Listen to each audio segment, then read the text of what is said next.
Kalamansi, mga hinog na.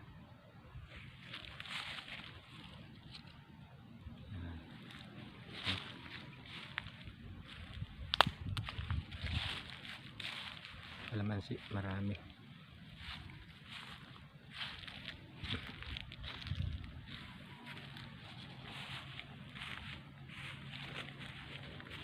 Ayan, mabrad.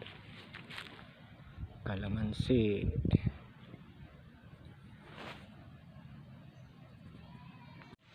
Ayan. Grabe ang init. Kita nyo yung init, oh. Nandito tayo sa kwan.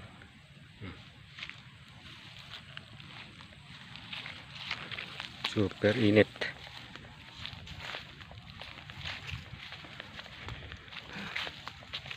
Sakit sa ulo yung init.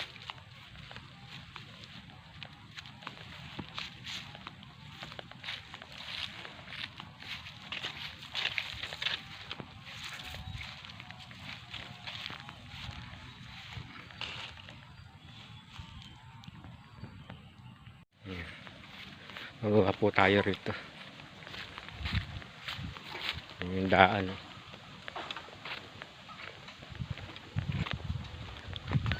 Kasi sobrang lawak ng lupang ito.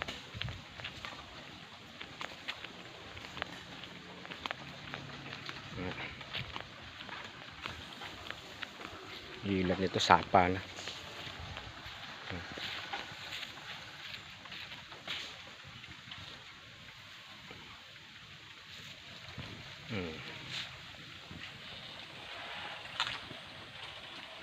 Ayan.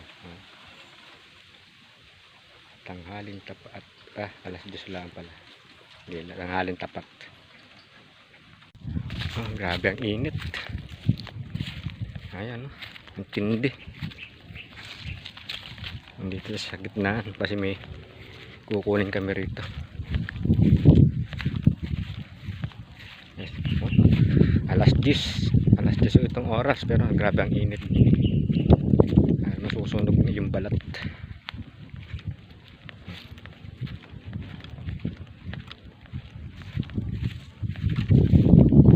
Bababa tayo sa may ilat po rito. Dito sa ibaba.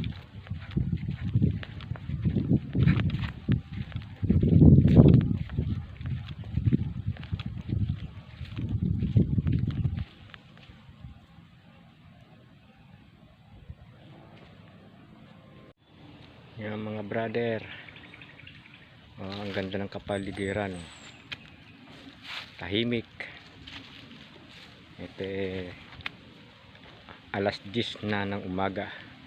Nandito ho kami sa Kwan, sa quarry, mataas na lupa. Maliwalas po ang hangin. Dito po sobrang tahimik. Kasi po wala pong kabahay-bahay. Dito po sa unahan ay puro po mga, ayun po sa mga guyabano. Yun yung tanim doon sa unahan. Dito naman puro mangga. Ayan. Ito po. Ayan. Wala pang bunga, wala pang bulaklak. Yan pag ganyan na bumulaklak, napagkarami ho itong bunga, itong manggang ito. Mga sa unahan hindi yun, mga dalandan ng tanim. Palapad hong lupang ito.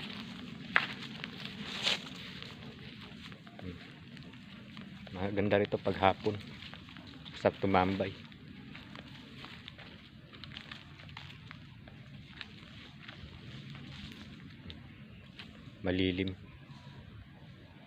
Malilim rito.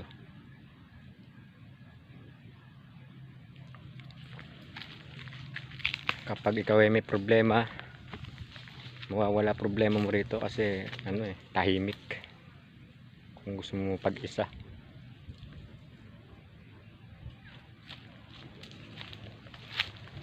ayan. Malawak po itong lupain ito. Siguro may mga 14 hectares kasi ilog ang pagitan nito sa ibaba.